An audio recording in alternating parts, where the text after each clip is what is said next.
We back. This week's episode is brought to you by AEW's Full Gear, where we're going to give our predictions and our thoughts and theories on everything that happened yesterday. But before we get into that, I'll go by Jay, a.k.a. The Lonely One, a.k.a. Misrespect the Jumper, a.k.a. Pod Breaker, Pods and Reed, Pod Will Jacob Friedman, because I pod better than you know it. But you know what time it is. It's time for us to, bring in the boys, bring in the group, The trio's back, we hear, but it all starts with the man with 4 letters, 1 word, ching ching, Cash Man, Mr. H. Please take it away from here.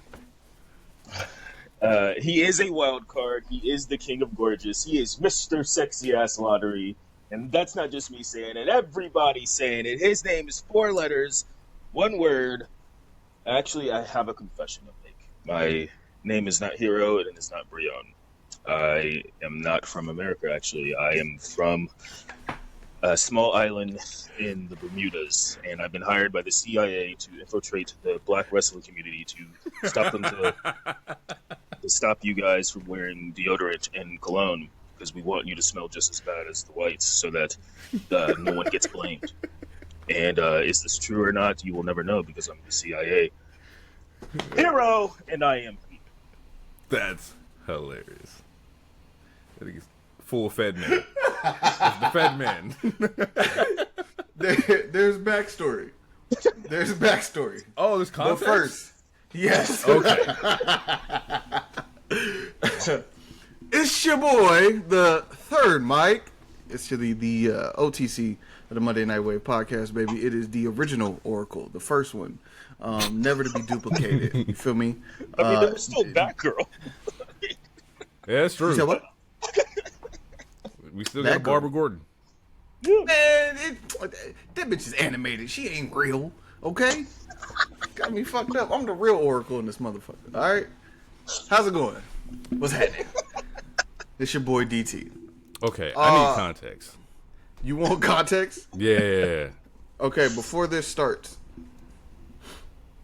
pause. Okay.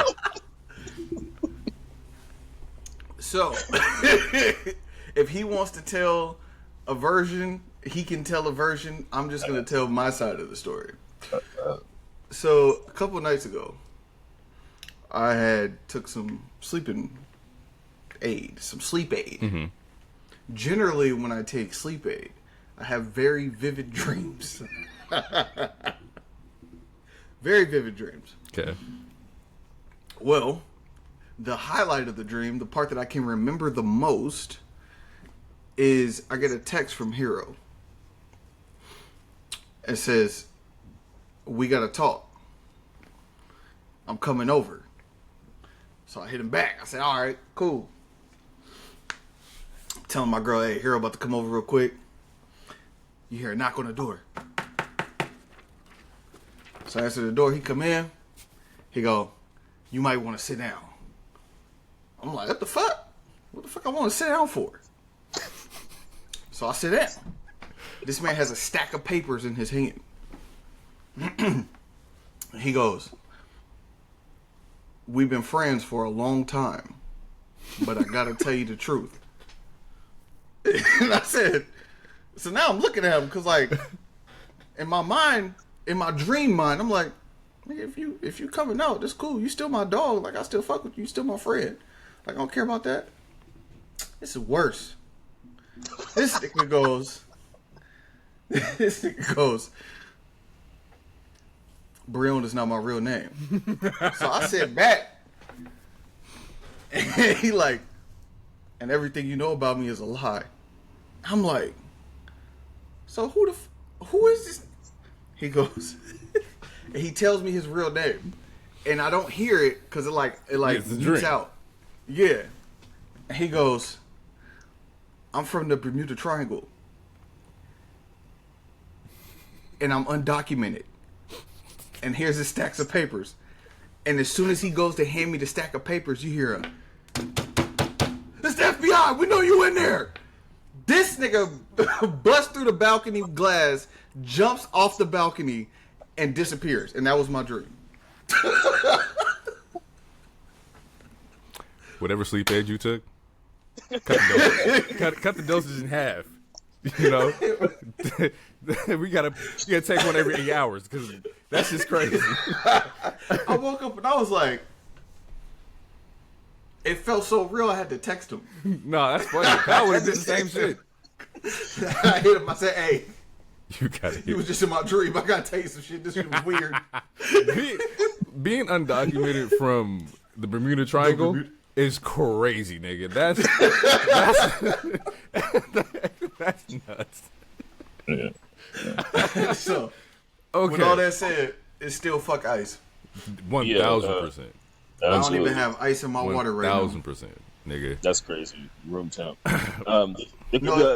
It's cold because it's from the hydration station. Oh yeah. Yeah. The crazy thing is that it wasn't necessarily a dream. My name is Jax Jackson Jacariah R.G. Harris Dance III Jr., but in America it's Chet Waters, and I'm from the CIA.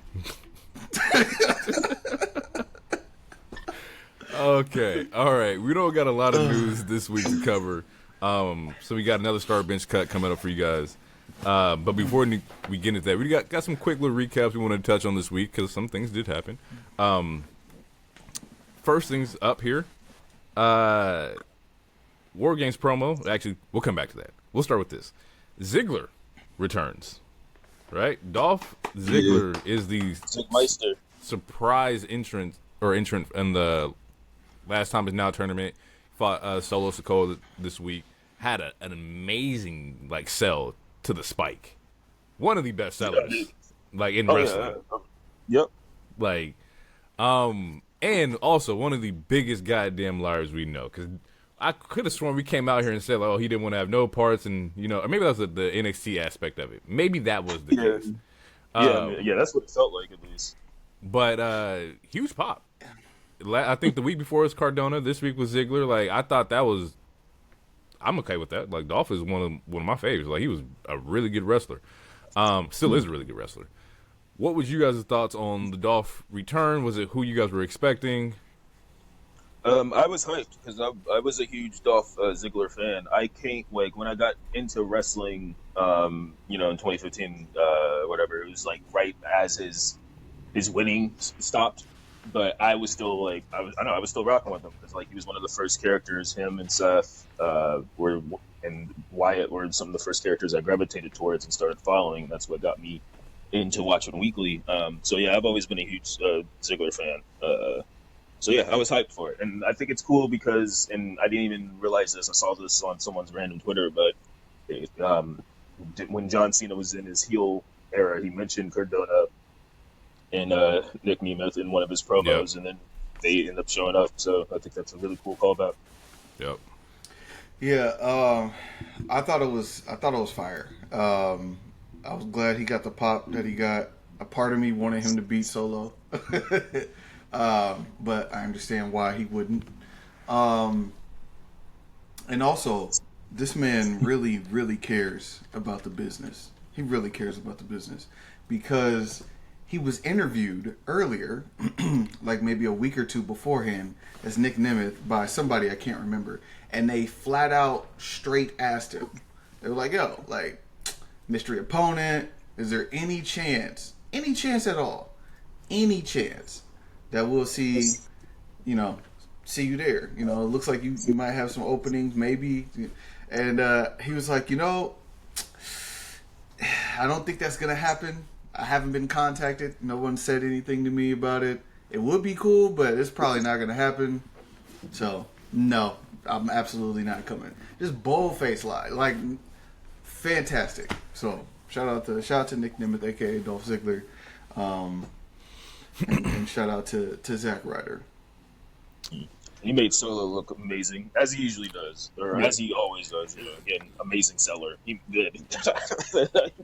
Yeah, it was good. That was good. He sold that fucking spike bro.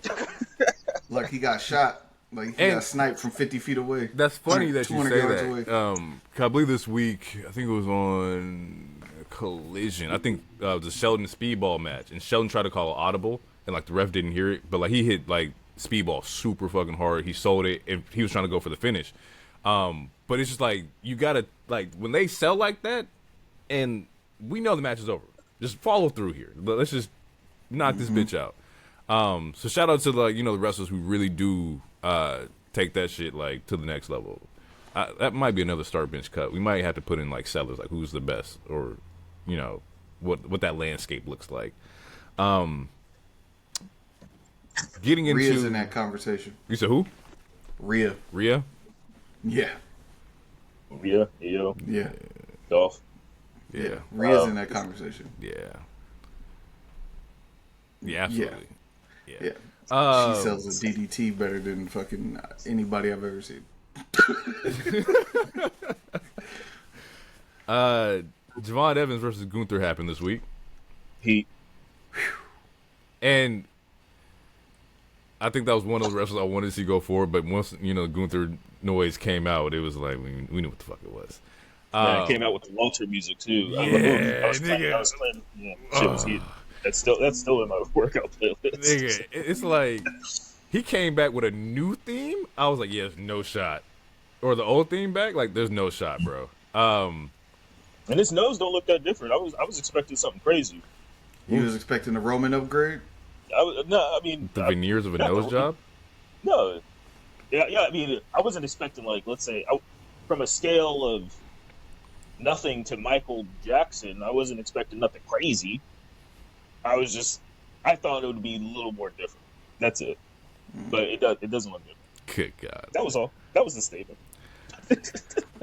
Okay. So, yes, Gunther ends up pinning Javon Evans, or no, he chokes him, he sleeps him. He sleeps him. And the current landscape of this tournament now is that on one side we have Jey Uso versus Rusev, we have LA Knight versus a mystery opponent because Sheamus has an injury, and so Sheamus is now out of the tournament. And then on the other side here we have Penta versus Solo, and now Gunther versus Carmelo Hayes. And from what you guys have told me, the internet told me, and what I'm seeing, Carmelo Hayes has a nice little piece of momentum right now. Any shot? He's a babyface's babyface right now. Any shot? Is it plausible? Is it possible? No. No, I don't think No. But coming out of this tournament and moving forward, I would expect to see Carmelo in a different light. Okay. Just looking at it here, quick little prediction. Penta Solo, where are we going? Penta.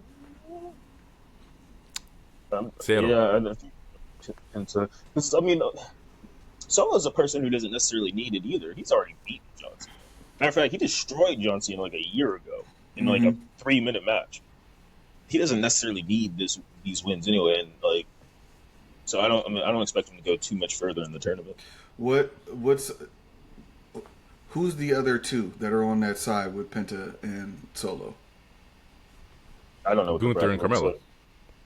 Yeah, so it'll be Penta and Gunther, and they're gonna chop the shit out of each other. Give it to me. Pause. Pause. I need that. But on the other side here is Jey Rusev, Knight, and Mystery. Jey Rusev sound like one wrestler. Jey Rusev. The Bulgarian Yeet.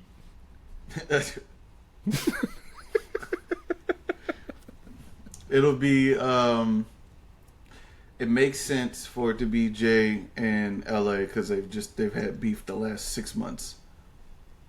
So that'll be the final four will be Penta, Gunther, Jay, and LA Knight.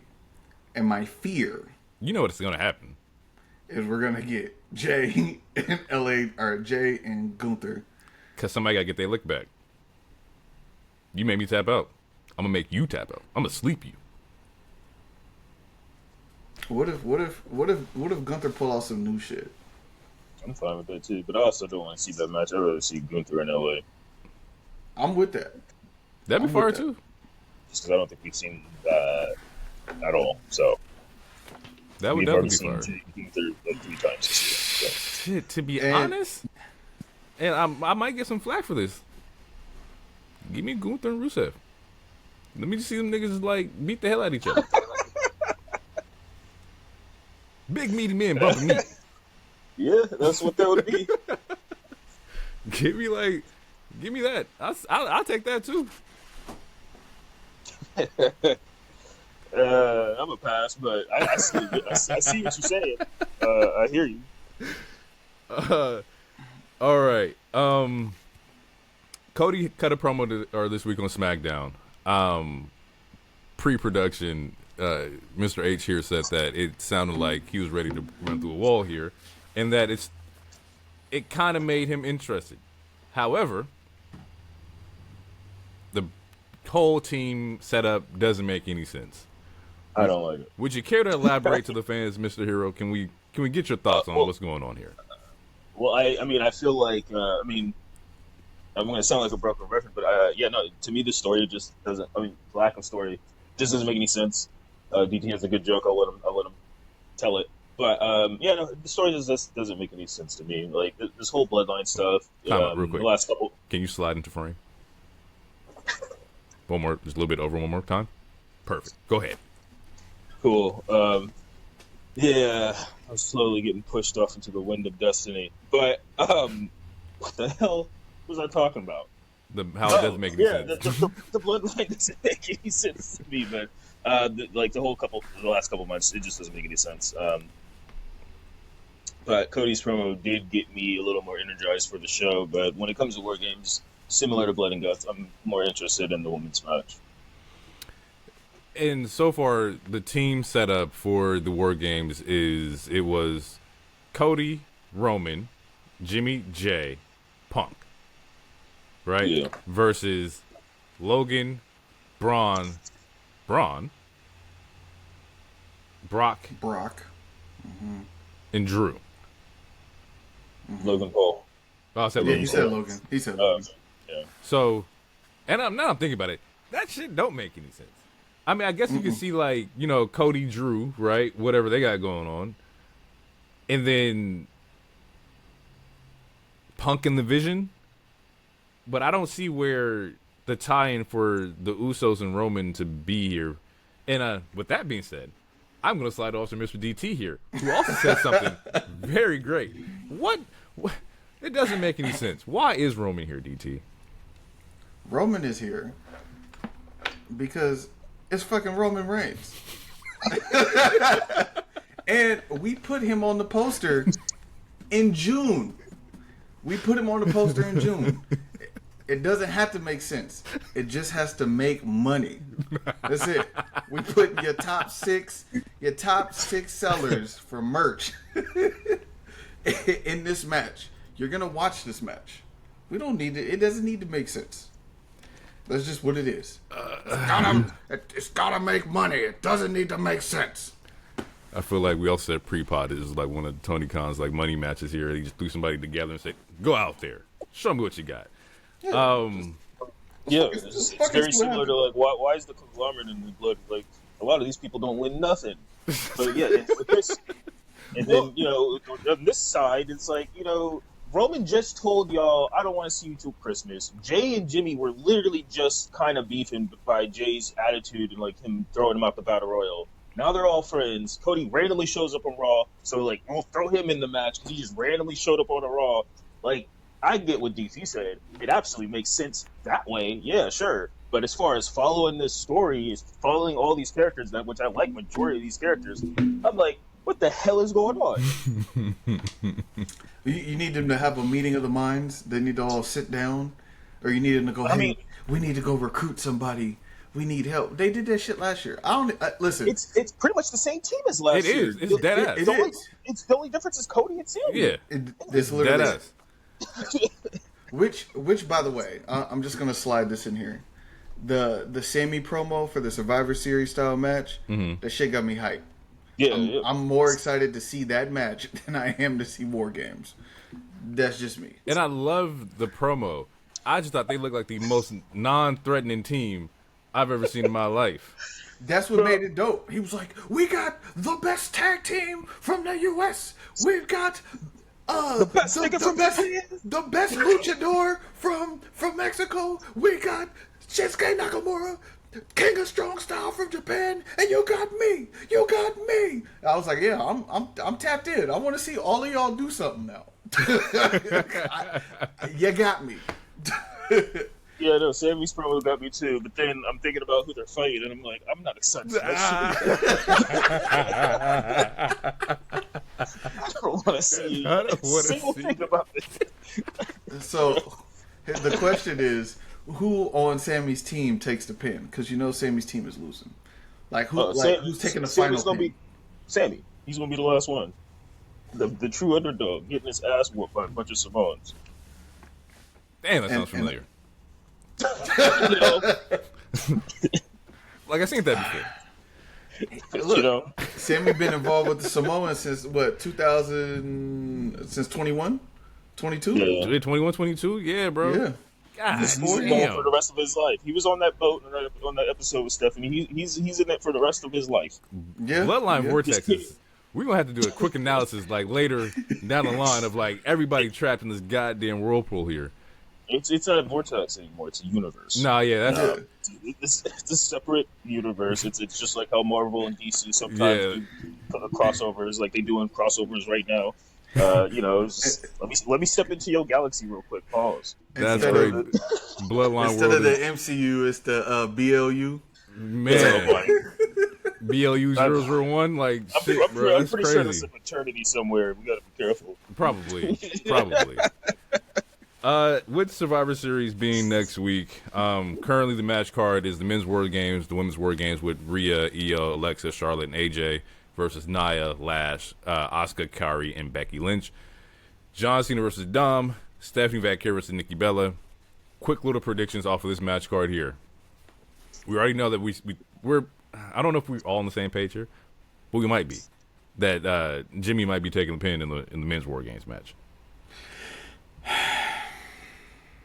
Probably. I mean, I don't know. Man. Any It's shot, Brock Brock. takes the pin.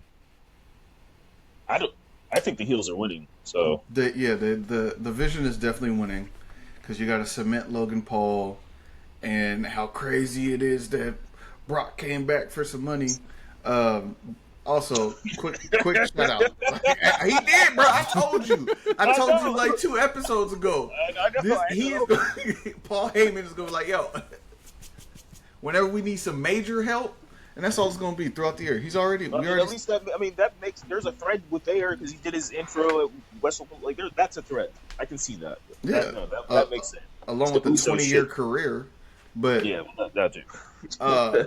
and you know he's gonna be at WrestleMania 42 because he's on the main promo for the poker table. Nigga, Rumble Him is in and Heyman, Saudi. so He's there, nigga. wait, this one is 42. 43 is in No, Saudi. he said Like no, Rumble's he's in talking about Saudi. Rumble. Like we skipping over that. Oh, like, yeah, he's there, nigga. Yeah, Mania he'll be at Mania in Vegas, but like he's definitely in Saudi in January. living that lifestyle. Okay, anyway, that was a double triple. You know you I'm can't talking. get. You know, if you know, you know. Listen. Anyways, I wanted to shout out Brock because he sold for Roman. I haven't seen a nigga fall out the ring like that. That was some extra shit. I mean, when Yeah, that Superman nigga, punch. when he wants to sell, it has to be somebody he respects and somebody he's worked with several times here. He'll sell for Roman and John Cena. Cody got the respect. Like that's the only 3 so far. Mm-hmm. I don't think like him and Punk have worked in this current like age yet, so I don't know if Punk will get the Brock sell. But they have had moments in the past, so I don't know. But yeah, if it's somebody he respects, he's definitely gonna sell. So yeah. So for the women's match, who you got? It's gonna be Lash Legend, unfortunately, taking the pin, and it hurts my soul. Or Kyrie Sane. Okay. Yeah, I think the baby faces win that one. Yeah. They too OP, bro. You got Rio, yeah, bro, and Charlotte, and people love Charlotte now, which is so great. I'm happy for her. I really am. People starting to put up the hearts. She might steal the hand heart emoji shit. Yeah. Yeah. I mean, it's Cena and Dom. I don't think we have to like. Yeah, we know Dom is winning. He went in his hometown getting his strap back. Pause. I mean, it would make the most. Yeah. I mean, we got to get the title off. Like, if it's going to be Gunther and Cena, we got to get the title off of Cena before that happens. So. Oh, Yeah. So you think that like we'll see the change happen where Dom gets it back, and then we'll go Gunther Cena in December? Because there's no reason Gunther needs to win that IC title. Yeah. If I'm Gunther, I'm tossing that belt. Don't give me this shit. You don't. Respectfully. Yeah. I held it for 666 days. And I'm a 2-time world champion. Like, I don't.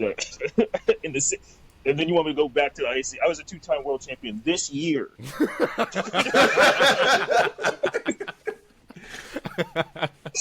Yeah, you're right.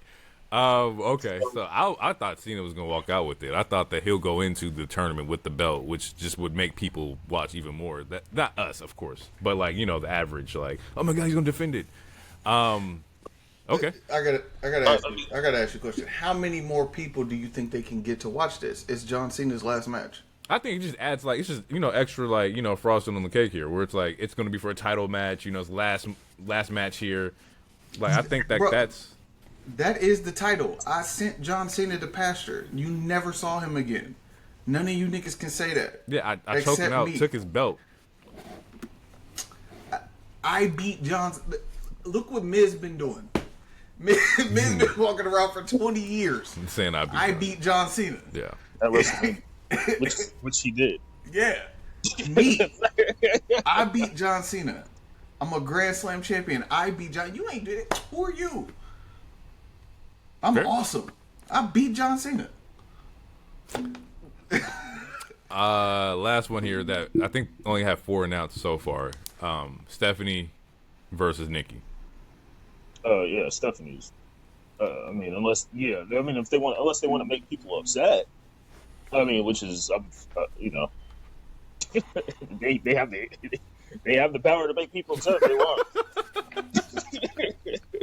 Okay, I'm also here. I think Stephanie's walking out with that. I'm going Nikki Bella. You gonna boo her? Huh? You said you're gonna boo her? I'm going Nikki Bella. Oh, okay. I thought you said gotcha. Okay. And you need a surprise. You need a surprise. Everything else is bookable. Like we can see. I think Dom would be the surprise. If Dom wins, that's a surprise. Well, after I'm invincible, you can't beat me here promo, I think that would be the surprise. Yeah, bro, that was in Boston when he said that. We're not in Boston, nigga. We in San Diego. We in my hood. What are you talking about? Fair. He might come out with another low rider, a whole different mask, a new tat. Yeah. Like, what are you talking? And that would be tight. You beat John Cena in your hometown on his way out. Like I think that would do numbers for Dom. But it's also like, do we want him to lose twice back to back? Who's losing twice? Oh, John Cena? That last one don't count. And he might win. He might win the last one, but it don't count.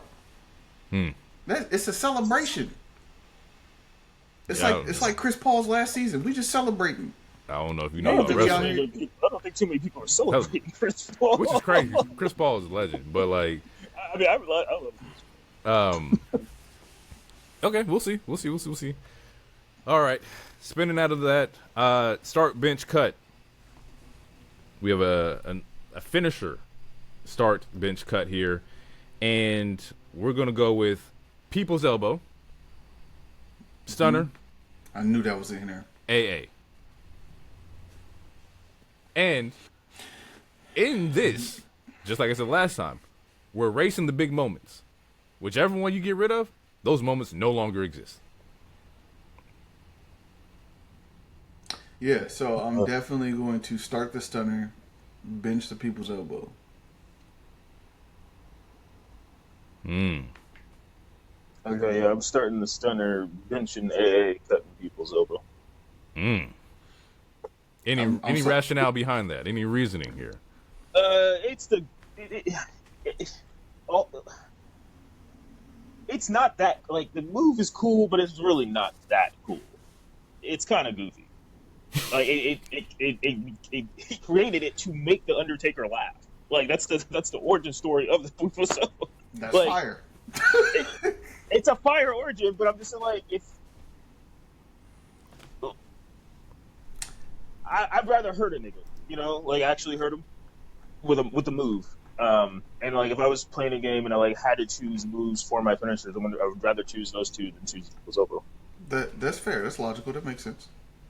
Okay. I'm not erasing a nigga sliding halfway across the ring in loafers though, because he almost tripped. I'm sorry, that was too fire. That shit was fire. That's the best one. That's the best okay, one. But that's a legendary one.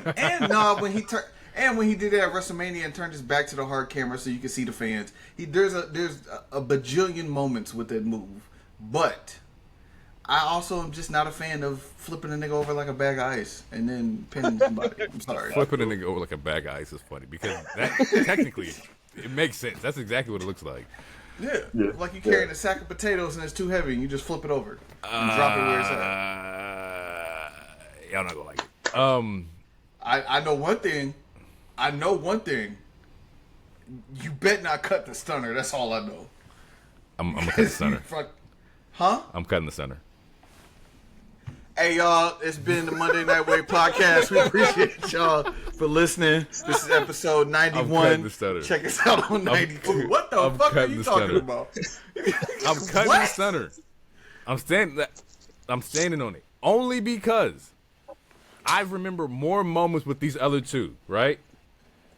Part of my whole like wrestling upbringing was the Ruthless Aggression era, and Stone Cold wasn't really a part of that era. He was there, but not. Right? He's on his way out. Hollywood Rock, I'm not eliminating none of those people's elbows. Like, you got me fucked up. Nigga. Hell nah. And then if I race to AA, we don't get the Super Cena moments. The Mark Henry spots where he's rolling over and carrying niggas. I think he had two niggas on his shoulder at one time. I think it was like Big Show and somebody else. Like, yes. Like, no. I'm sorry. Go ahead. Get that Stone Cold Stunner. It's not even the best cutter in wrestling. Randy got that. So, keep it a stack. I mean, I'm sorry. Listen. There's logic to what he's saying. You don't have to agree with it, but I'll defend your right to say it.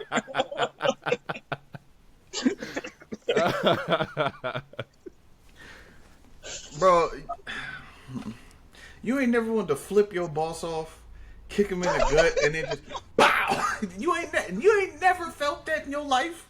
Yeah, but if I'm in that moment, I'm thinking I can do something a little bit more elevated or evolve from this and just RKO somebody.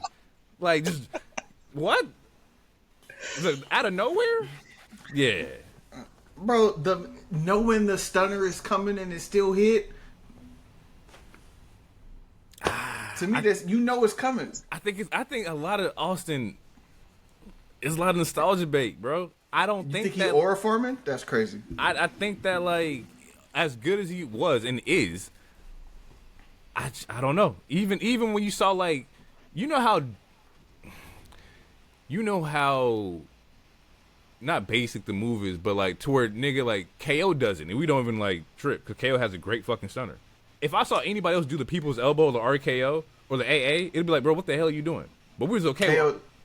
KO does it because he got permission to do it. For sure. Nobody asked to touch that move because it's Stone Cold. How many niggas have you seen toss niggas off their shoulder? He's okay with giving up his like, yeah, go ahead, take the finisher. You would never get to a KO from Do you know Undertaker. what it took for you KO would to never get the the RKO from Randy Orton. Do you know what it took to? We never get the. Who does the RKO right now? Javon Evans does it. I mean, there's a lot of people that have a cutter. I mean, Cody does it. Will Ospreay does it. Look, I'm just saying, bro. I just think out of those three, I'm cutting Stone Cold. I think the other two have way better moments. That's fair. I'm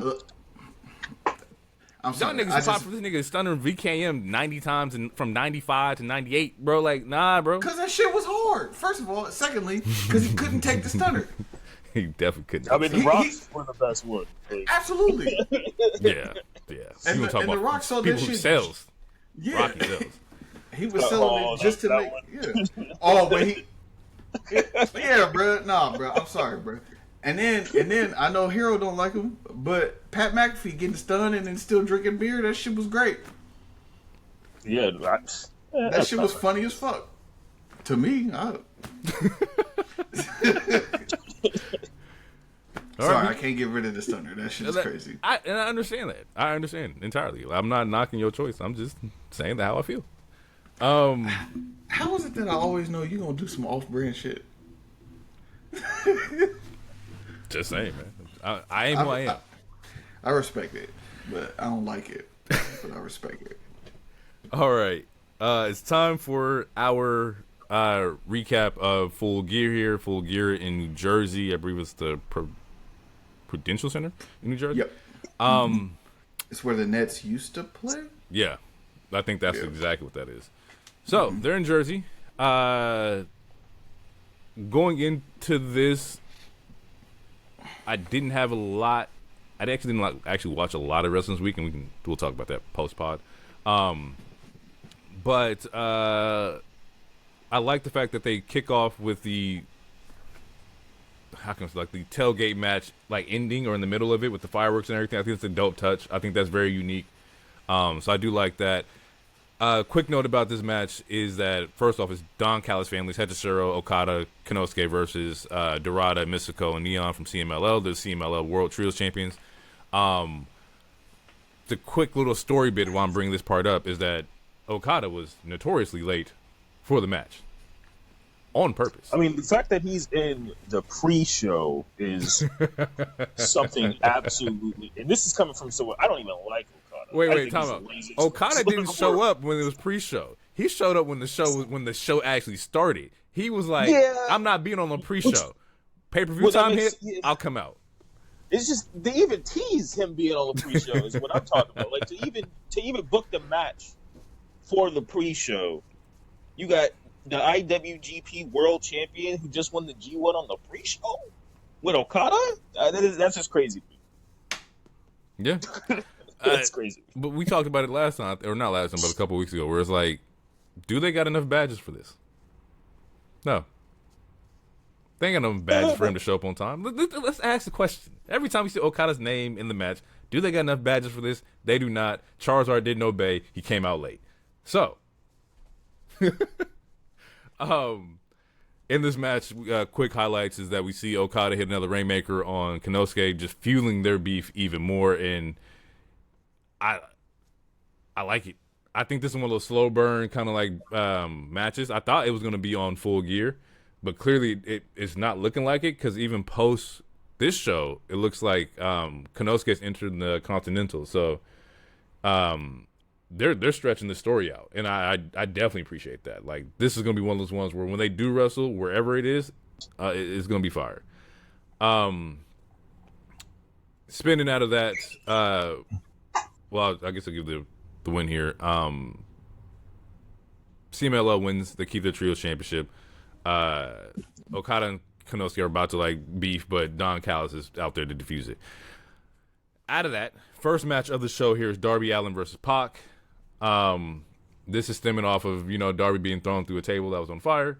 And so, here to get his look back. And I'm thinking Darby didn't show up until this match, which, once again, I think we also kind of like shit on them last time. It was like, oh, they're going to pop up, the next Dynamite or whatever. Granted, it took, maybe 2 weeks. But Darby still sold it, came out on the tape, had the hospital vignette playing beforehand. I'll give you credit what's credit is due. Y'all did try to, stall it out. He's the only one. Him and Hobbs. Hobbs skipped a week after he got electrocuted. That's just not. It's not enough to have the quote. But yes, you got to give credit where credit is due. But it is not enough. Yeah. Everybody acting like that match didn't happen. Bro, Mina's out there. She wore a bandage for a day, and then she's out here hitting full dance routine. I'm like, did Blood and Guts happen or not? Was I dreaming? Okay. Let me get this out the way now, right? Let me get this before we get into the whole show. I'm going to get this out the way now, so I don't have to talk about it later. I did not like the amount of DQ finishes, or not DQ matches or match styles, and the amount of blood in every match that was happening. Whoa! Whoa! Whoa! Hold on. You got a mutual mic for this, cause nigga, what? I was sitting there like, okay, because I watched the stretch. I think it was from Mox on up. I think everybody bled for no goddamn reason. And I get it, because like Mox's match was a no DQ, but that was also followed up by a no holds bars, or it was no holds bars followed up by a no DQ, and I was like, why would we do this at the same time? And then we roll into the Kenny Jurassic Express versus Josh Alexander Young Bucks match, and Josh Alexander's bleeding this match, and then we roll into Samoa Joe and Hangman, and they bleed in their match. And look, I get it. I am the resident sicko, and I did enjoy it. However, just from a pure production standpoint, I felt like it was a tad bit lazy. That's just my personal opinion here. Wow. All right. So then I gotta ask you this. What were your thoughts on Kyle Fletcher and Briscoe?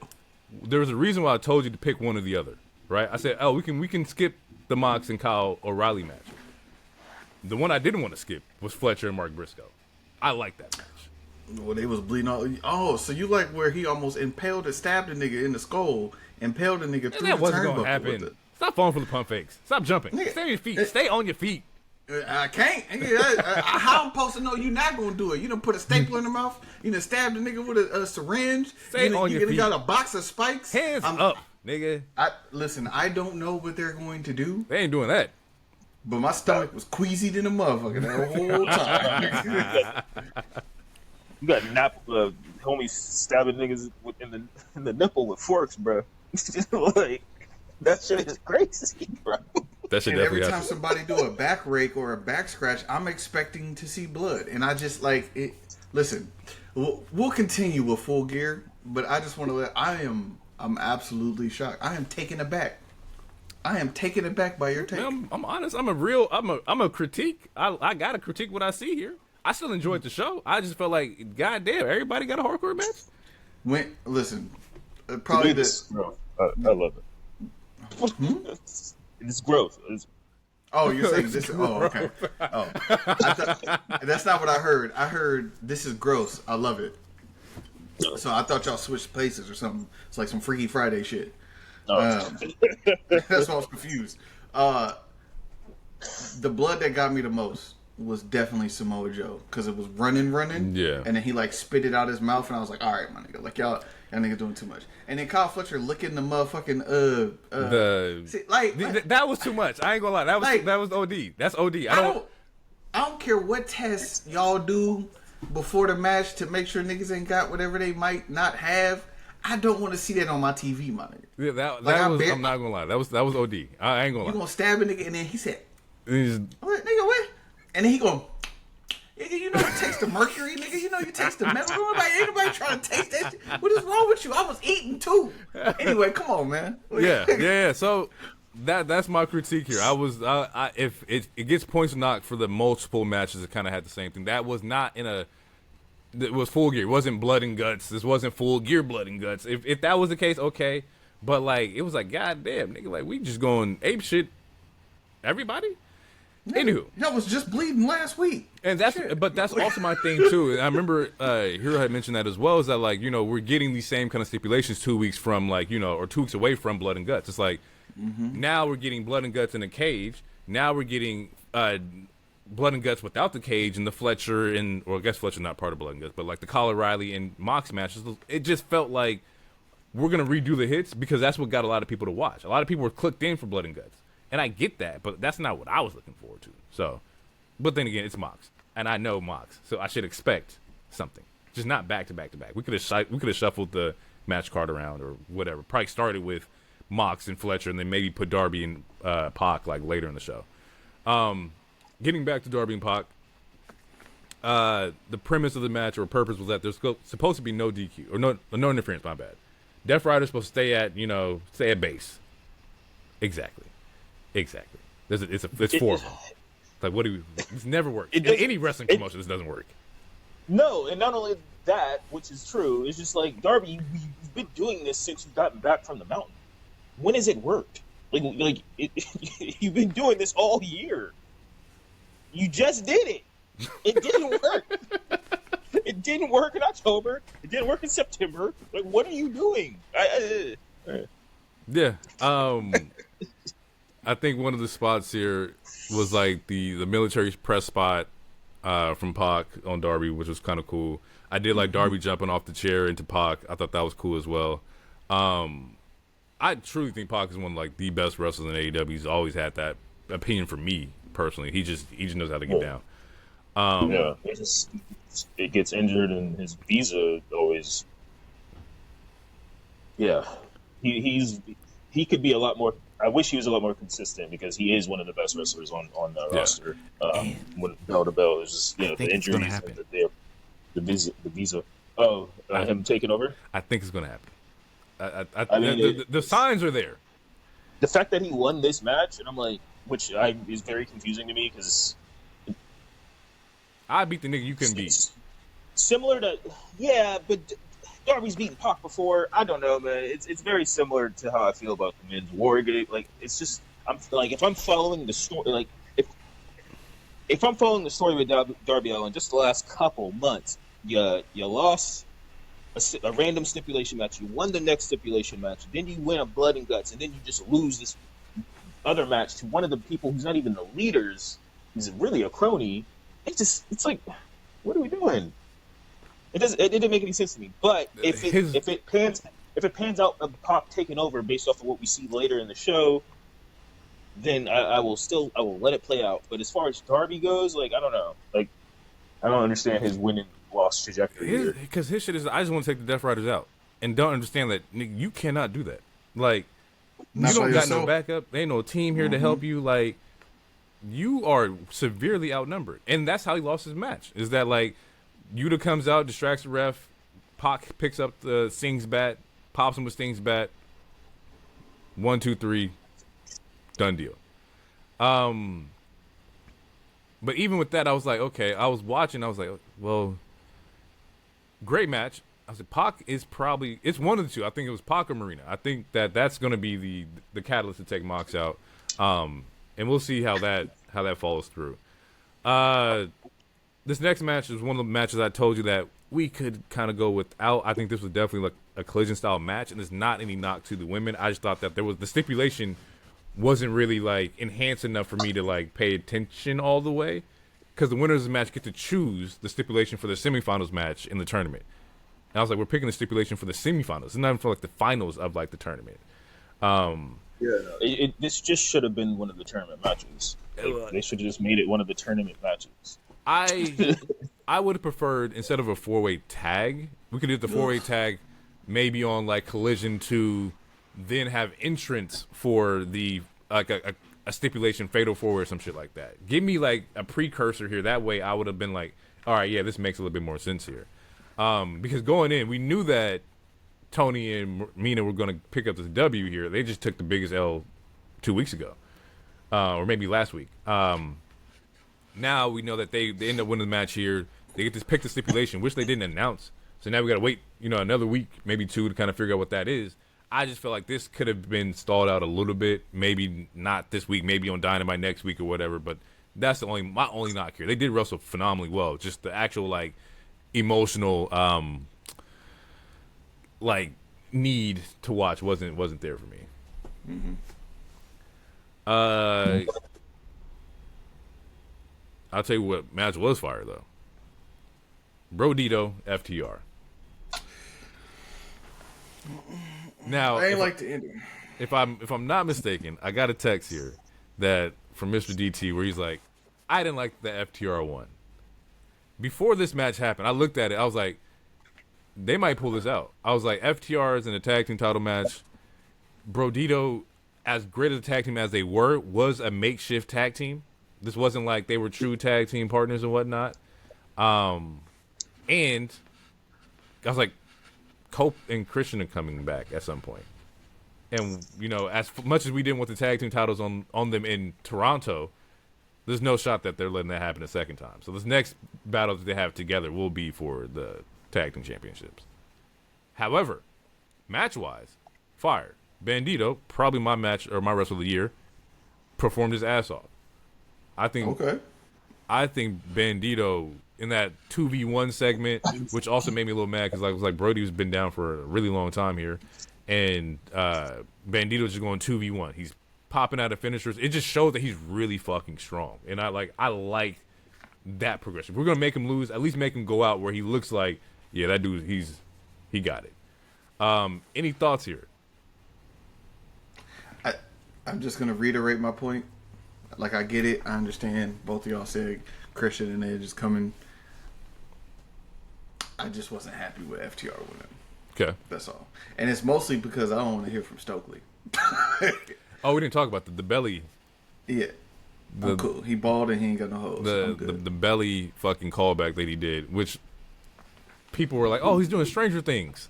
And I was like, "That's definitely not Stranger Things." It was a belly production like that he did, which didn't make any sense, by the way. I'm not saying I liked it. I'm just saying he did like the whole belly club walk through the eyes glowing, and I'm like, what does this mean? What is this for? Who is this for? I guess it's for people to recognize, but still, like, what? I mean, it's literally for him, the blacks, him, yeah, the blacks, the very few that watch on a consistent basis, because there's only so many colored sickos out here. But fire match. I honestly, I wouldn't have been shocked either way who won, but yeah, no, the FTR winning. I feel like that means Edge is finishing up filming soon if he hasn't already. So, or Cope, whatever.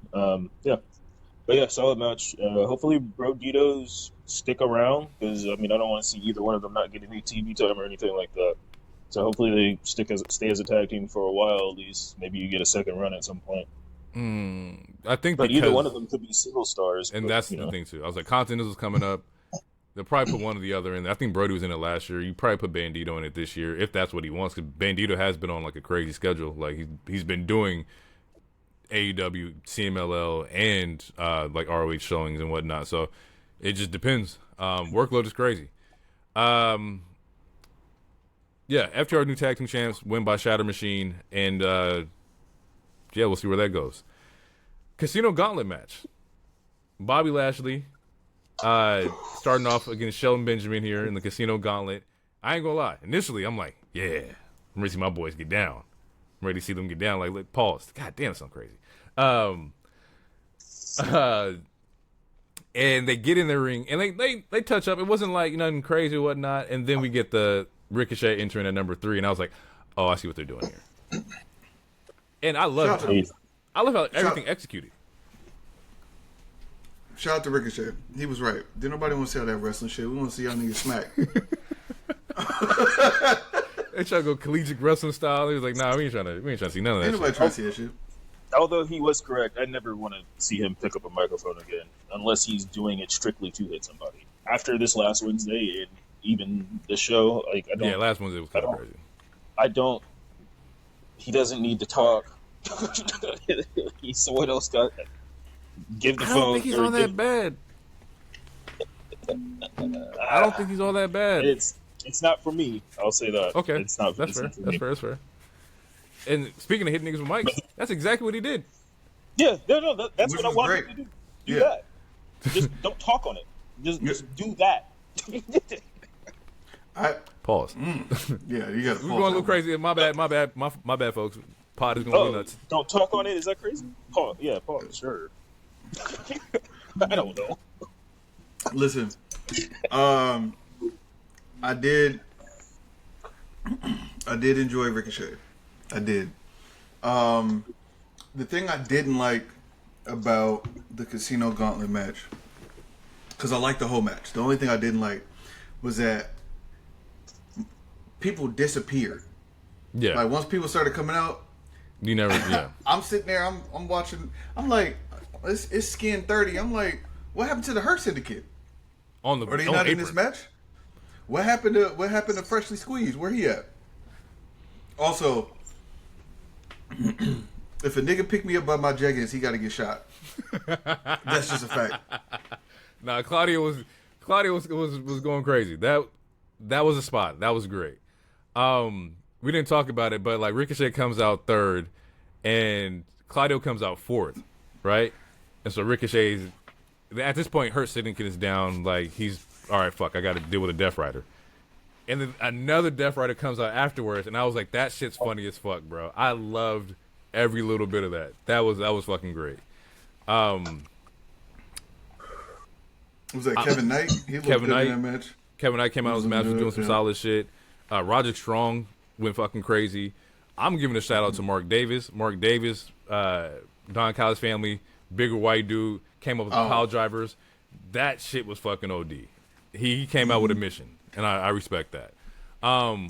We didn't talk about it, but this Casino Gauntlet match was for the AEW National title, which was a complete rebrand from the title that I saw before. The title I saw before him was ugly as shit. This one, not too bad. I like the old school classic look to it, like very like Midwest vibes here. So, just going into that, people, as the match kind of tampers off or gets ready to the ends here, Sheldon and Bobby pop back up. At this point, they've been down for like 20 minutes. The whole match? Yeah, the whole match. They pop back up. And they pop back up and give everybody the business. Everybody in that motherfucker got suplex, German super kicked, fucking Sheldon with his knee strike. Yeah, that knee is crazy. It's fucking dope. We didn't talk about it, but I think Ricochet also got uppercutted by Claudio. Like, as he was trying to dive through the ropes or some shit like that to attack him. Yeah. He just fucking, like, launched. And I was like, yeah, that shit was tight, too.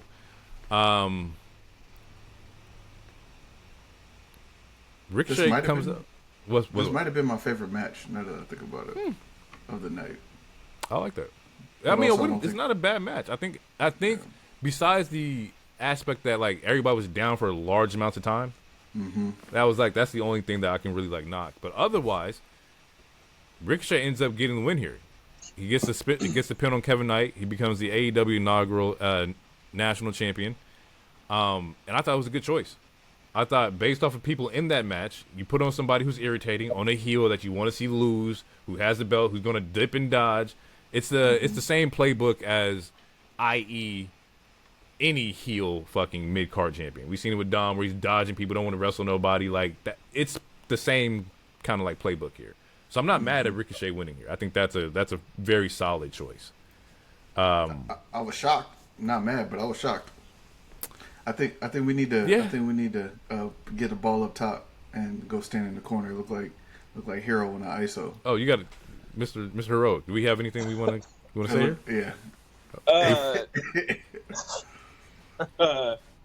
Yeah, man. Yeah. Okay. Anytime a nigga say, you know what? Yeah, man. You know some shit's about to come up, bro. You know this nigga about to say something crazy. Ricochet winning is fine. It feels like the Here Nigga Damn title, and I'm gonna get into that in a minute. But the problem I have with this match is that the Casino Gauntlet was supposed to be a special match. The last time I checked, for All Out or All In or whichever one it is. And now this is the third one, so to me, it feels demeaning. That's one problem with it, in my opinion. I don't think you should have done that. I think there could have been another creative way to introduce this title. I think that's not a tournament. Because we did the tournament with the women's. How would you have done it? That's I don't know, but we didn't need another gauntlet. You could have did a ladder. I'm not sure. And the fact that you're doing this, Bobby and the they ain't middle climbing of- no ladders. They ain't doing nothing hardcore. and the fact that they're doing this in the middle of said women's tag team tournament, and as we're about to get into the Continental Classic, again, it could have been something else. Like it's a hat on a hat on a hat, and it's like you're taking the attention away from the women's tag team titles, in my opinion, which that could have, like, we could have further gotten that out of the way.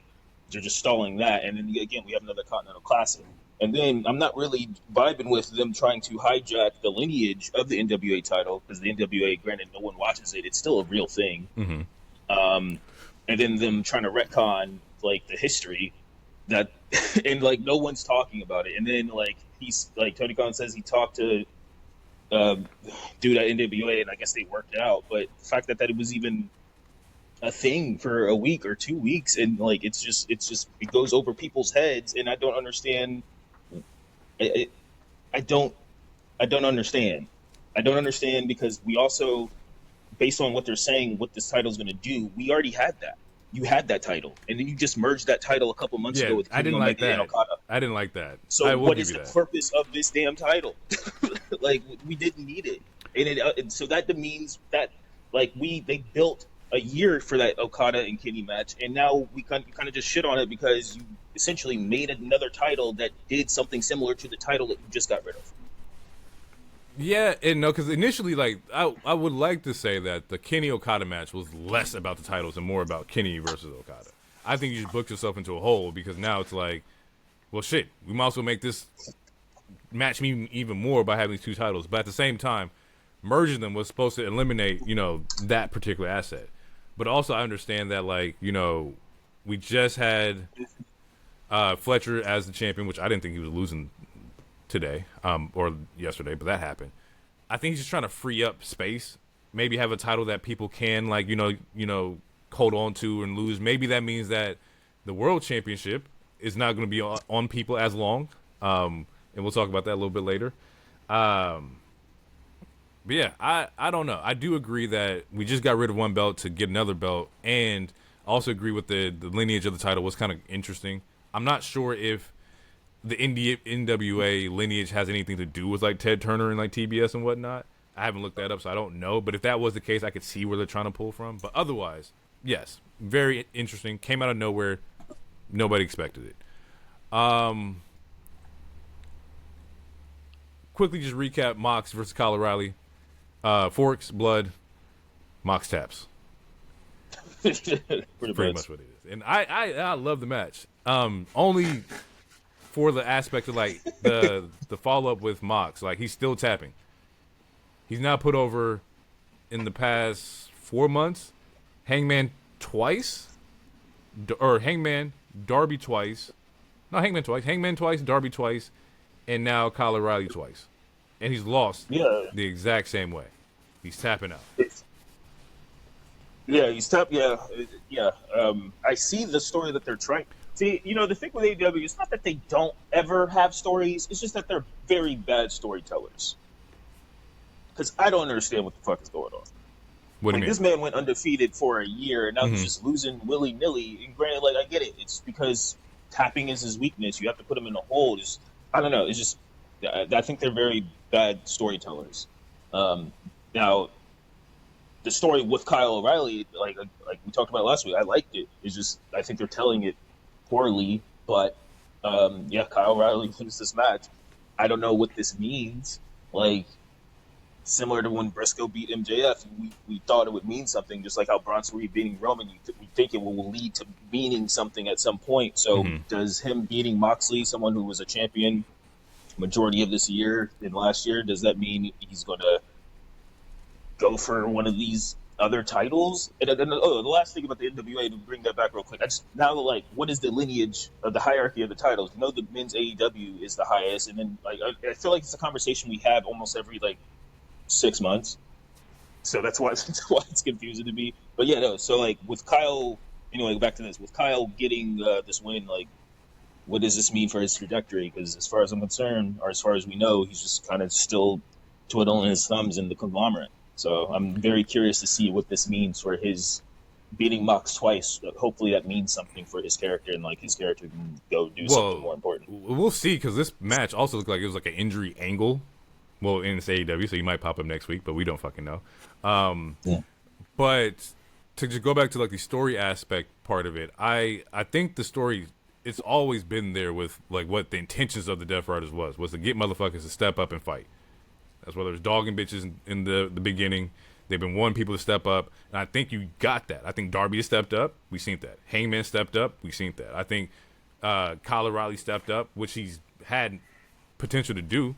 And I think now that people have stepped up and they figure out that, you're not as strong as you once were, people are exploiting that. I think that's kind of the story that they're telling here, is that Mox is the weak link. Everybody else in Death Riders is doing just fine. It's just you. Question. Take away the main title, okay? Because the comparison I'm gonna make, the first thing you're gonna do is different title, da da da. So take away the main title from Mox, And from what I have seen, lack of entrance and crowd pop. Is this Jay and Gunther, Kyle and Mox? No, because Kyle has nowhere near the level that Jey Uso got. If you would have said, if you want to compare, that's why I said take that away. I'm talking about in terms of story. Underdog beating the guy who was the bigger bully. He couldn't be beat. This is now the second time he's done it. Yeah, I would. We can put that in the same realm here. Yeah. Yeah. And now, like, it's just a follow through. It's like, what do we do here? If this doesn't lead to, like, anything for Kyle, when once again it was an injury angle at the end of it because he beats Mox, refs start checking on him, Mox gives him the head nod like he respects him or whatnot, and then after he sees the refs checking on him, he's like, fuck that, and then goes back and just starts, like, finishing the job here. Mm-hmm. And the interesting part about this is that as he's doing this, Death Riders pop up, and there's looks in the group. There's Danny following Claudio's orders, like, just like, hey, go to the back. Like, there's subtle things that we're seeing here that you should probably pay attention to because the turn's gonna happen. I just don't know when it's gonna happen. I thought it was gonna happen here. I thought when he lost, and Marina's looking at him like, you poor child. I thought the shit was about to be like over with. Also, instigator Bryan Danielson on mic, doing a very good job at talking and saying like, hey, like. Marina has to give Mox the fork because he can't, he doesn't believe in himself. Just little shit like that also ties in what the hell is going on here as well. So, yeah. When they jump Mox and stomp him out, does he actually go away? In true Death Rider fashion, I would hope so, because the last person they did it to was Brian, but Brian semi-retired. I think Mox will. And if it's in a Death Rider fashion, I would hope he sits out for a little bit. I would hope. Yeah, make him drink that Windex. Yeah, the Windex. Orange Cassidy, he's the only person who actually got written off by the Death Riders for a couple months. Everybody else popped back up and just cowered and put their tails between their legs. So yeah, you gotta make him drink some bleach. Some. It's just I don't condone that. It's like who does it? But as far as the story goes, yeah, we gotta. Yeah, man. Bro, go to vacation, bro. Like you are 3 years late. 3 years away. he needs to go. Like, not that I'm tired of seeing Mox. That's my guy, but like, go take some breaks, bro. Fletcher Briscoe, AEW TNT Championship, no disqualification. As I said earlier, if you're gonna watch one of the DQ matches or hardcore matches, this would be the one to watch. I didn't talk about it earlier, but also side note, I was like, damn, bro, thumbtacks again. It's like we just saw this. Once again, the resident sicko will take it. I love it, but also my dog. And barbed wire table. I think that's like the second or third time I've seen the barbed wire table. I don't think I've seen the barbed wire table this year. I swear I have. I could be wrong, but I swear this is my second time seeing it. It was the Big Bill match versus I forgot who he was fighting. Hobbs? I think it was Will Hobbs. Yeah. Okay. Yeah. Okay. Yep. Going into this match was that if Briscoe loses, he joins the Don Callis family. I severely thought that, or kind of expected that Briscoe was going to lose. I didn't think Kyle Fletcher would come off the belt this quickly. Not this quickly, but I didn't think this would be the match. But going off of how they've had 6 matches, and they showed out. It was a good match. But still, we don't need 6 matches within, or 4 of them within the same year. Spots in this match, we got the ladders, the aluminum ladders, which were, I take those. Those are gimmicked. Cool. The barbed wire table spot, we have, there's the chairs on the outside. They actually introduced a larger ladder in this match too. So I won't say it wasn't tame. It wasn't tame. It was hardcore. This was definitely for the sickos here. What, DT? What? You're burying the lead. What?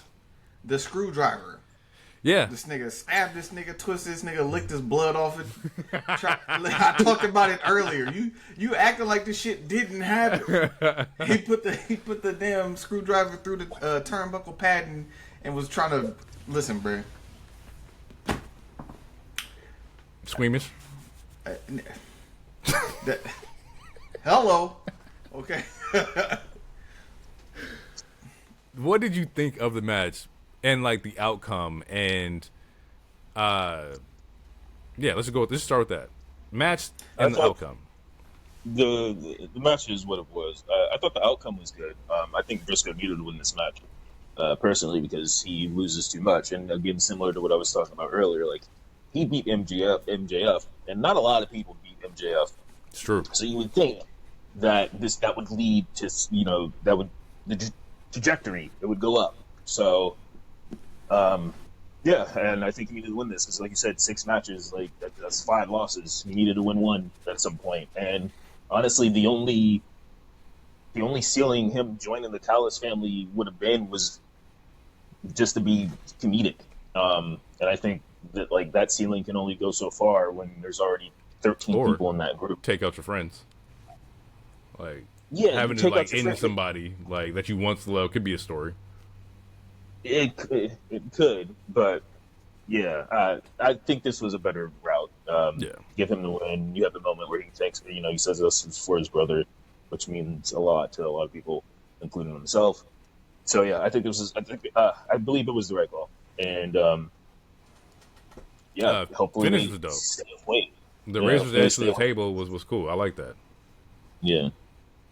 Also, the froggy bow spot off the ladder were like, and I saw some people like, oh, Kyle jumped too early. I was like, I would rather Kyle jump early and protect this man than jump too late. Mm-hmm. Yeah. Like that just doesn't make any sense. Yep. For real. Because then you get Zoe Stark type situations. Which I heard she's doing well. I just seen a video. I almost sent it to the chat, but she's running and cutting already. Yeah. So shout out to Zoe. Can't wait to see Zoe come back. Briscoe's TNT champion. I think I saw a clip yesterday where they gave him the customized title where it's in camo. So it's conglomeration game of camo TNT championship, which means that they were also been listening because a lot of fans were talking about how Kyle should have been pink. Like they were looking for like a pink TNT championship. So I know I'm down for like customization of titles. Like as long as it's not over the top. And also, I think this title has a history of customization. I think almost like the everybody first 2 years, almost everyone had Rusev had one. Yeah, Cody Rusev, Cody. Jack had one with the all black. Yeah, Scorpio Sky. I think Sammy Guevara had a custom one too. Yeah, so this is nothing new. I did like the camo. I thought that was a dope touch. Spinning out, we got the money match, $1 million match here. Josh Alexander, Young Bucks, Jack Perry, Luchasaurus, Kenny Omega. I'm just going to tell you right now, not that the match is bad. I just think that I said in the group chat yesterday that the story was just for the finish here. We got the Elite. The Elite's back together. We kind of predicted, I kind of predicted a while ago. I said that we're probably going to do one last run here of the Elite, maybe 2, who knows. But the Bucks put down the money. They go and help Kenny Omega from being jumped. DT shaking his head. Talk about it. First of all, I don't have a problem with him turning face. And shout out to them. They were wrestling. I figured Hero would ask, but he didn't. They were wrestling in Westbrook's. Oh. So they were all white. Why not? I think either 3s or 4s or something like that. Anyways. At least that's what they look like to me. Anyways, I'm sorry. I'm not putting down $1 million to save my friend. Now, what I will do, hold on. What I will do is take the money with me. Like, I don't understand why they like you got to choose between the money and saving Kenny Omega. No, what the fuck was Don Callis gonna do? V-trigger him up there on the entrance? Or super kick that nigga in the face, take the money, run down the ramp, squabble with everybody, keep the money, and have your friend. And then now y'all can party. I didn't like that. They was like, do we give up the money or do we save our friend? No, nigga, do both. Do both. Because the person that had the money can't fight. You could. I do understand, but I think the context here is that like we're gonna Choosing put past friendship. choosing friendship over the riches. It's very, If very, that's very anime-esque. You gotta yeah, choose your friends, man. our old selves are in the money, our new selves could be out there, kind of shit. Like I mean, I'm very pro of what BT said. So yeah, you can Or if do it. y'all just be on the record. if y'all save him, go back and get the money. Y'all won the money. How does somebody else get to take the money? Yeah, now Callis fan got a whole meal. And Don Callis like, oh, well, we got the money. Hold on, bruh. Cause your squad of 13 people, y'all can't get with us. Nah, I'm sorry. not at all. I want my money back. So now we're going forward in the new year. I'm guessing with the Elite at some point. At first, I thought Kenny was going to be like, nah, and he smacked the hands away, and I was like, okay, we can elongate the story here, cool. And then the hug happened. I was like, okay, they're just running through this. Hug it out. Hug it out. And cool. And AEW's at its peak when you have the Elite on the same page, so we'll see what that looks like. Plus, with what we know now, you know, maybe there's a trios title run again in their lineup here. Stat, Monet. Anybody want to go on the record here and say they were wrong? I'm glad I was wrong. Listen, I'm glad. That was the right call. It was definitely the right call. That was the right, fam. Yeah. No. Yeah, that made the whole full games. Jesus, the full gear for me. Also, even though unintentional, Monet bled in this match. She had a little blood in her mouth when she got popped. So she's a worker. I like Stat's entrance with the rocket. The rocket, that shit was fire. I thought. Yeah. I love when wrestlers do that, where like it's the extra accessories. Like, you know, anytime you bring like a low rider or something like that. I'm just talking about Eddie, of course, but like or Dom. I think that's just tight. Tiffy had a Barbie box. Yep. That was fire. Yep, that was fire. Match was great. I was scared at first. I'm not gonna lie. I'm not gonna lie. When I saw the injury angle and I was like, oh, she's playing the arm, I was like, fuck. This is about to happen this way, and I wouldn't have rocked with that. Like to protect Stat, we're gonna do an injury angle where that's how she loses the belt. I was like, fuck that. That's not what I want. But it flipped out to be something else. I will say, for this match, part of the match, this is gonna sound crazy, but I was watching with my eyes closed, and not like I was asleep or nothing, but like I wanted to see if I could hear the crowd instead of like see the crowd and see if there was a difference. And there was large pockets of like silence, especially when, according to the announcers, it seemed like Monet had the upper hand through the match. And it wasn't until she started doing the 25 Amigos that shit was fire. That the fans was like, okay, like we'll give you some applause for that because we understand that that's tough to do, but it just felt like it didn't feel like people were booing. There was a couple of chants of CEO, like faint ones, but I think people were nervous that she was going to win or didn't want her to win. I think time, bro. I think them niggas got to stop doing them East Coast shows so goddamn late. I think the crowd wasn't the best, like, at all. I think earlier on the show, like, for the Okada shit, like, everybody was locked in. But I just think that once you, nigga, it was 9 over here, so it had to have been, like, midnight over there. Like, niggas just out of it, which is fair. I think it's probably a combination. Because I felt like that could be the case, too. But it's definitely just the time. Like, the 14 Amigos, that gets respect, bro. 14 suplexes straight, like, back to back. Not many people's doing that. Like, that's fucking tight. Shit was fire. Stat picks up the win here. Thanks to the ref, Aubrey, who's not Bryce, who's not Gianna. But, you know, that was supposed to be a straight chat thing. Nobody knows the context. You gotta keep in-house. Nobody knows the context. Nobody knows the context. I had to text him. Because he was leaving me hanging. I'm over here getting killed in the chat. I'm like, yo, will you say something? Help he me. Like, what? He like, what? I don't see nothing.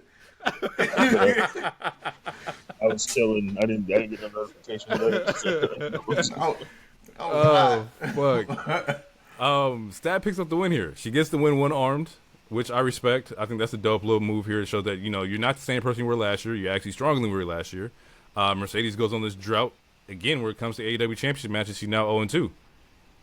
I'm cool with the story being told here, which I think is you can't get this belt. You're not focused enough. You care about everything else but the belt that's inside the company, and that's your detriment. To the people who have the belt, and that's all they got, that's all they care about. So, we'll see where the story goes. I don't know who's next up for Stat. I have no idea, but I'm down with the win here.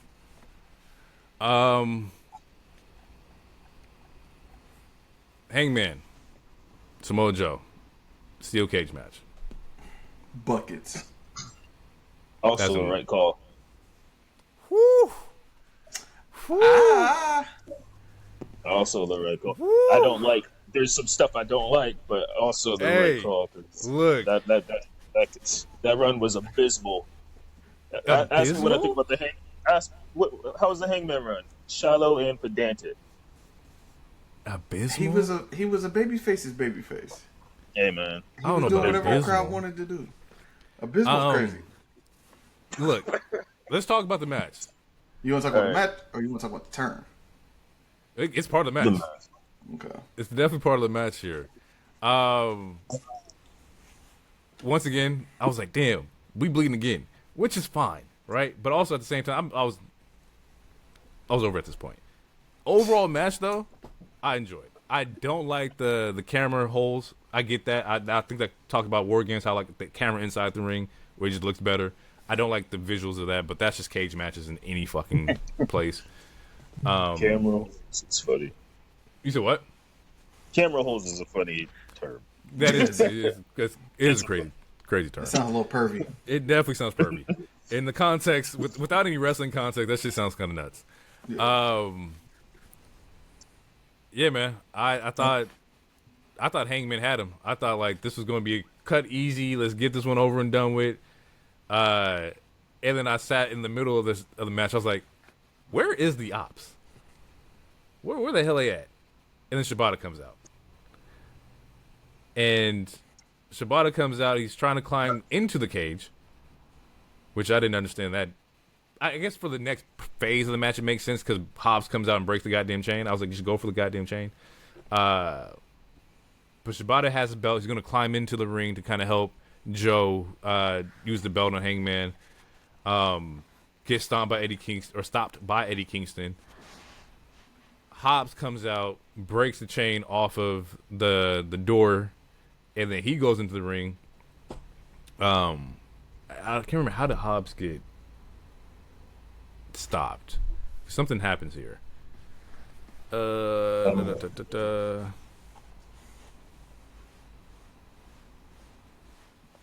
ducks the belt shot. He ducks the belt shot and throws Hobbs into the cage. And then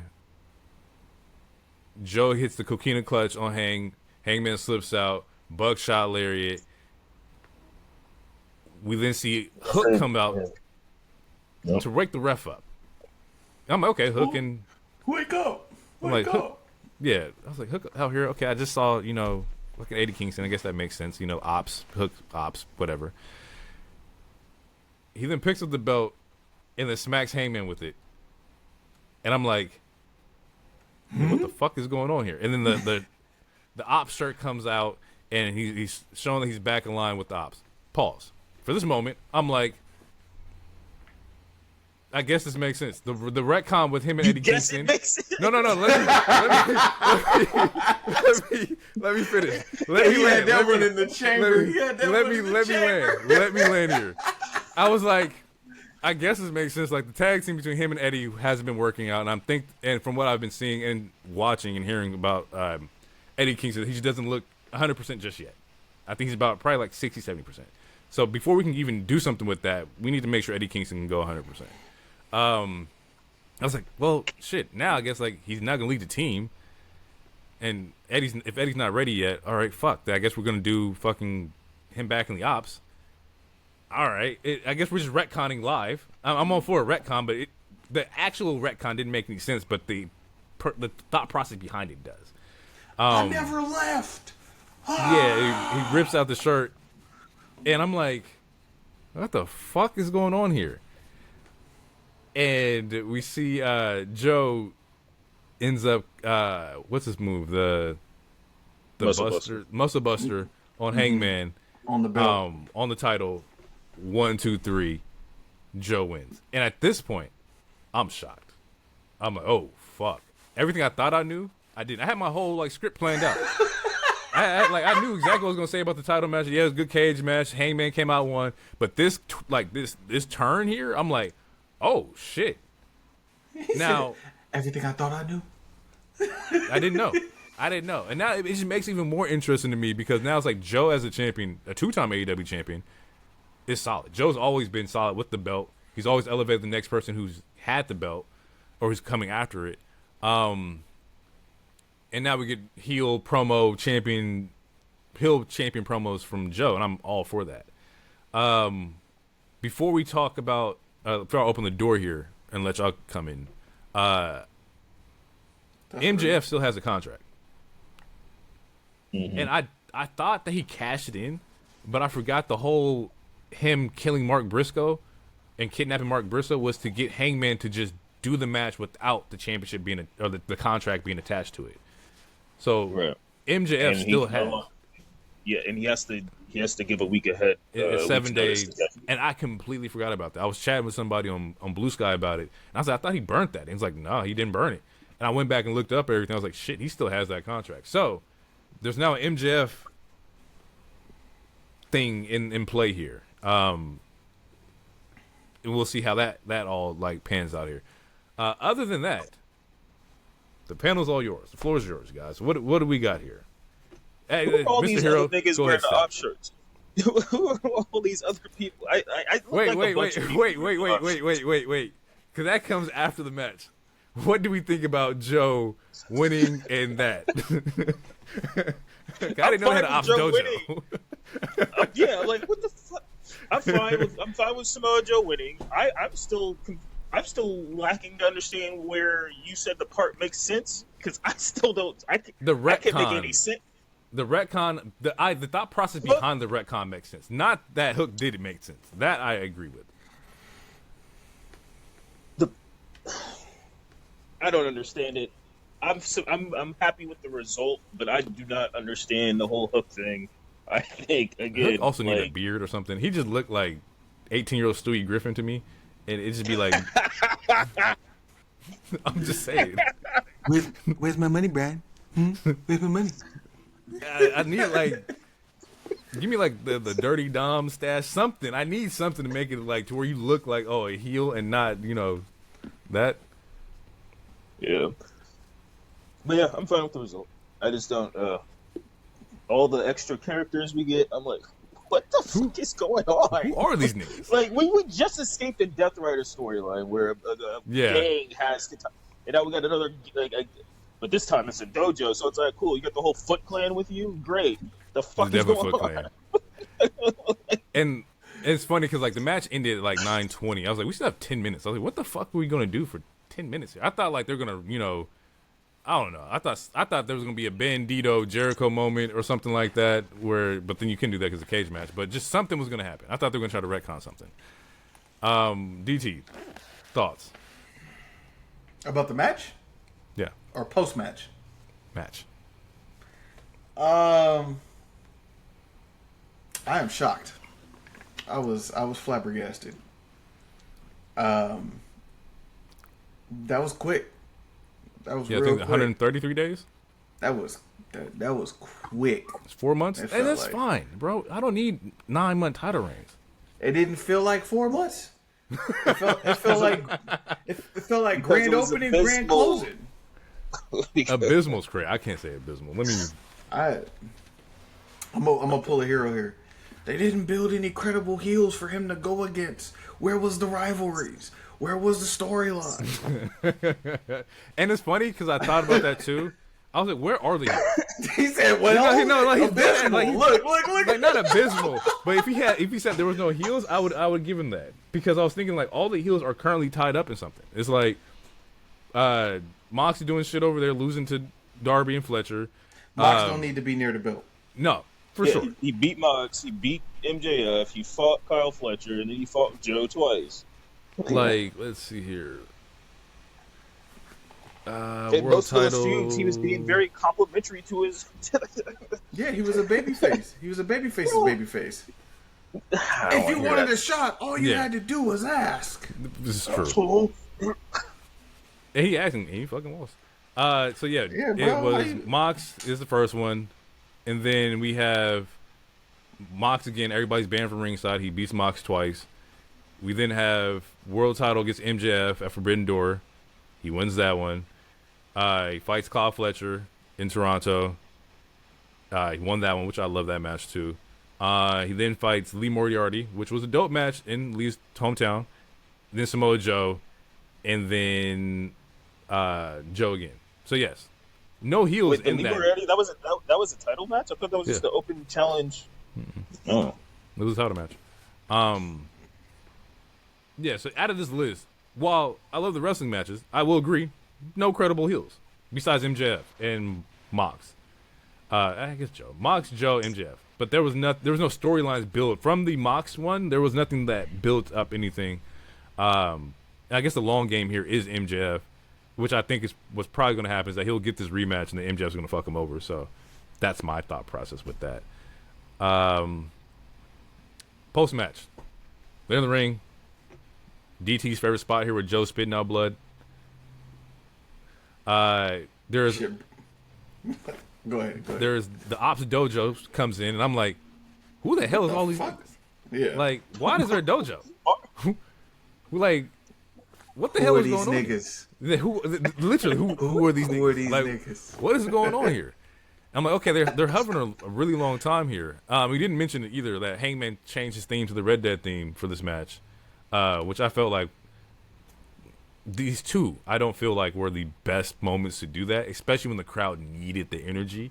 I think coming out of the Mercedes match, and it wasn't no shot to them, but I think that you needed that babyface Hangman music to hit to kind of get the crowd into it. You needed babyface music to hit all right. Yeah, you absolutely did. Yeah. I'm like, I saw that change. I'm like, he did that for DT because ain't no way all that the crowd, ain't no way half that crowd play Red Dead as much as DT has, or it probably even know what Red Dead is. I didn't know it was Red Dead until I sat back. I was like, that sounds like Red Dead. I'm just used to like hearing the music, and I was like, oh shit, it was actually Red Dead. Plus, it came with a nice little video package that was kind of Red Dead-esque. So I respect that. I respect the creativity. I'm about to load that bitch up again too. I got like 250 hours of that shit played. Anyway, going back here, it's Ops in the ring, Ops Dojo, lights black out, and we see Nana on the entrance. First of all, they hit it too early. Yeah, they fucked up the cue. They had to redo it. Yeah, that was the first thing that took me out. Then you see Nana, and he start hitting the dance. I'm like, all right, cool. Top, drop, catch a vibe. Like, I'm ready. I'm ready at the house. I'm ready. I'm right there with you. So I know the crowd ready. I'm right there with you. Whose house? Swerve's house. And then I sit up. I said, nigga, what the fuck is this? Yeah. And I was like, it took all the shine off of it. It took all the shine off of it. You completely dropped. Like when I say, okay, listen, we all might have our own like polarizing thoughts and feelings about Swerve, but for what Swerve means to that company, right?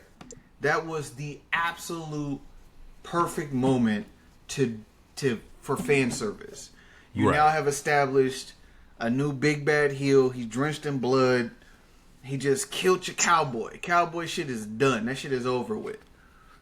This is the perfect opportunity You want to be this different version of Swerve? Cool. At least have the first 30 seconds, not 30 seconds, maybe the first 10 seconds of the old song come out. Yeah. So you can get the crowd hype. Then do the little Titantron shit, change the name and shit, like how The Rock did the Final Boss shit. Like, I would agree with that. Yeah, absolutely. Get the crowd to pop. It's fucking 1 a.m.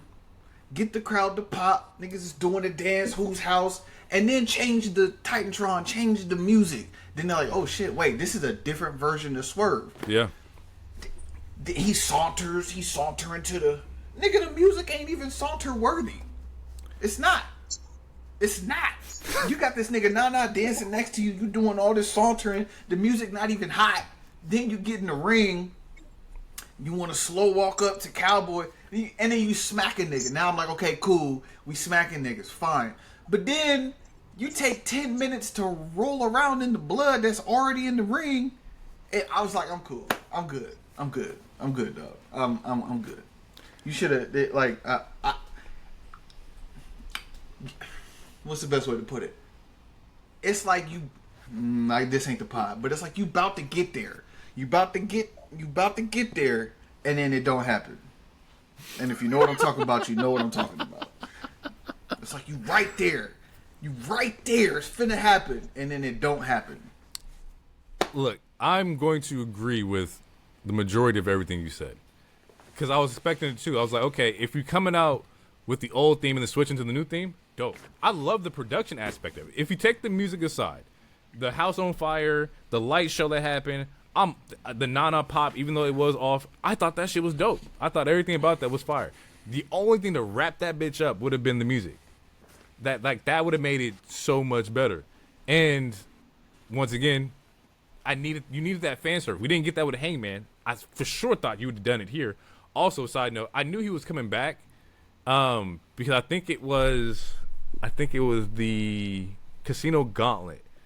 They had flipped the camera over, and I saw like his podcast mate in the crowd, and I was like, why would he be at the show? Like, granted, you can be a fan, but I was like, this thing is front row at this show.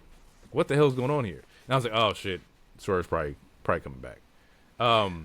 See, you super pay attention because I didn't even know the motherfucker had a podcast. Yeah. I mean, he had his interview with Ospreay or something like that, so I paid attention then. Swerve City or something like that. Yeah. Big Swole used to be on it. So, besides that, him coming into the ring, and then like the blade leather, the jacket and whatnot, the sauntering as you will, and then lays out the dojo. Made sense now. I was like, now these niggas are here for a purpose. These are jobbers. Somebody's getting kicked. Somebody's getting punched in the mouth. They serve their purpose here. And then the shot of him and Hangman was fire. I thought that was dope too. It's full circle moment here where, like, you know, we're on the same page, on the same side for at least this moment here. Now, but play the fucking music. Play the music. Like, now, I'm gonna pass the ball. You ain't getting it back. I know. I'm gonna pass the ball. I just want this motherfucker to remember there's a shot clock. Yeah. Fuck that shot clock. It's 62 points. I honestly don't have anything else to add. GT said it perfectly for me. I think it's... Yeah, no, I just think it was... It just would have been better with the music. I fully agree with it. I don't understand why they made some of the musical choices, like when it was Hangman and whether it's Swerve. I just don't understand why they made some of those choices. On a pay-per-view. Yeah, on a pay-per-view. And, you know, yeah, like, yeah. So, I have nothing else to add. Yeah. All right, pass it back. No, because I'll do what I'll do what you won't do. It felt flat. It felt defeated after watching 5 hours of wrestling. Mm-hmm. After watching 5 hours of wrestling, I left with nothing except blood and a title change. Couple title changes. But like that's what I'm saying. The ending of you wanted a fresh thought. Like, had I watched that this morning, I probably would have been even more pissed off. Like, at least I had time to sleep on it and try to get over it. But I think that was a complete disservice to, especially if you're asking people to pay $39.99 or whatever you're asking them to pay to watch it, and then you're bringing back one of the faces of your company. And I don't care if you got a new song that you want to feature and show off, but do that on your YouTube page, on your IG, or that was not the moment to do it. That just was not the moment to do it. If you want to unveil a different version of Swerve, cool. But give me what I want first. So just to clarify here, we're criticizing the music change and not the actual like moment. Or does that all coincide together for you? I'm fine with the The moment was cool. I thought that was like, yeah. Swerve saving him is a cool moment. Okay, yes, but it does not hit as much as it would have hit. Look, how you guys are saying it's cool, you would have been cool. It's like, yeah, it was cool. Like, I'm cool. We got to see it. Had the production of that moment been the way it should have been, that's what we will be talking about. At least for two of us out of the three, I'll say that. And I think like that's like the crazy like, damn, it's kind of fucked because like if the spot was done well enough to where we're only talking about the music aspect, I feel like it's semi of a disservice. But at the same time, I understand it's a whole moment though. Everything's looked at in the big scope of things here. What's the moment in Endgame? Is that Endgame or Infinity Wars? What's the moment? It's on your left. Yes. Why is that moment so important? Because you heard it a couple times in a couple movies. The familiarity. What are you going for? The reason why that moment is so iconic is because it looks like all hope is lost. Our niggas is getting their ass beat.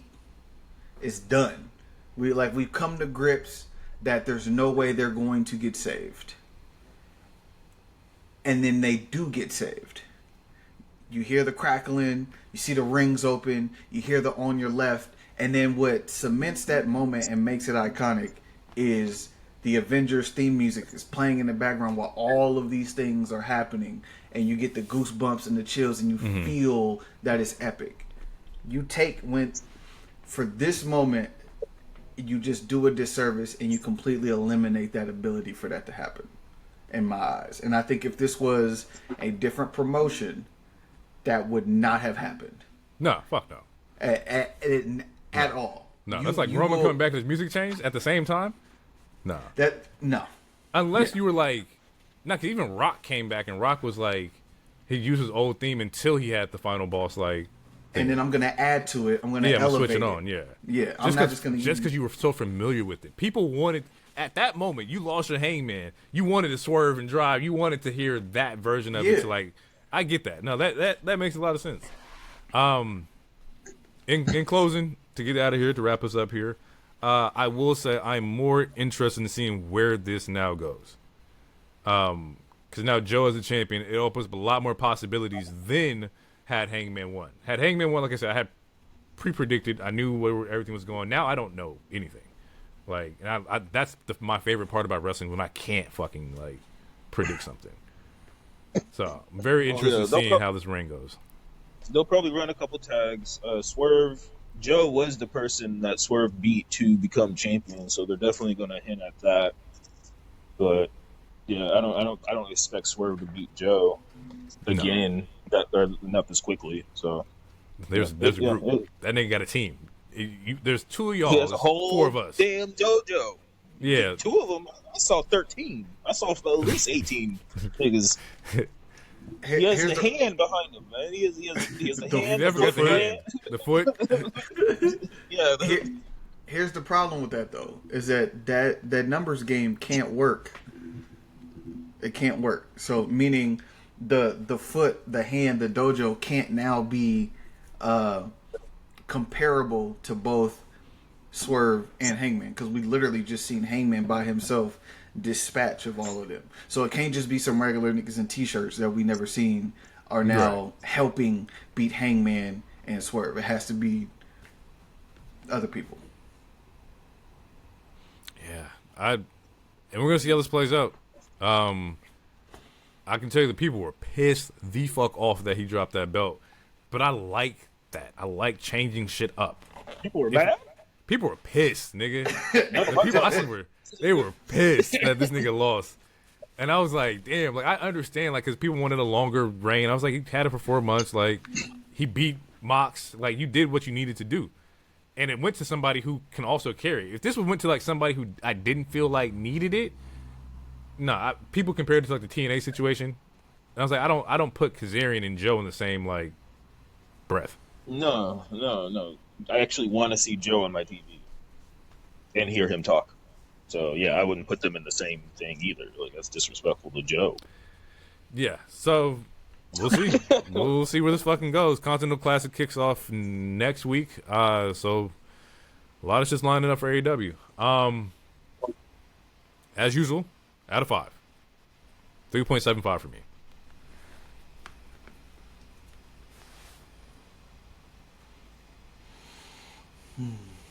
Mm. 2.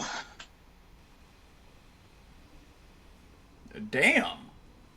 His has always been 2s, by the way. I can go back and clip up all the 2s. It's been about So I feel like they take 100 nothing episodes. But a juice on my whole time of life. It's been a continuous 2. Fact number 2. All right. Jesus. The amount of matches, the amount of time, the amount of blood.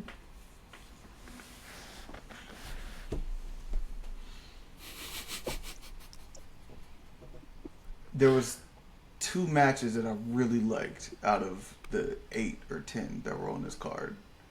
Did you dislike more than 2? I liked. I mean, did you dislike more than 2? They were meh. They was cool. Okay.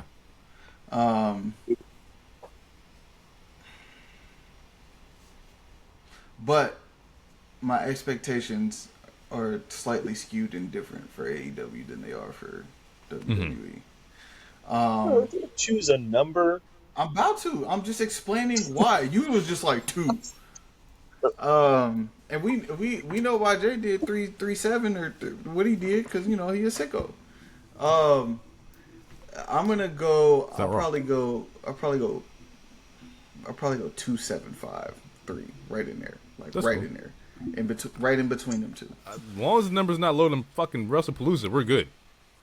That's the worst I've seen this year. WrestlePalooza was ass. That was ass. That was abysmal. If you want to use it, that's the appropriate usage of that word.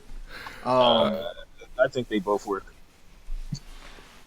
But I just, I'm gonna shut up. But I just think, I think you could have. I'm not gonna say saved because it wasn't bad, but like you could have really like that return should have been better. It would have put it. It would have put it to like a 3.5 for you. Yes. Okay. Cool. Yes, because that would have been the moment of the night. Gotcha. Like that was a moment. It's like Ospreay coming back. We changed his theme song. Like you can't do that. But getting out of here. Just letting y'all know next week's episode will be Survivor Series. If I'm not mistaken, that's also next week.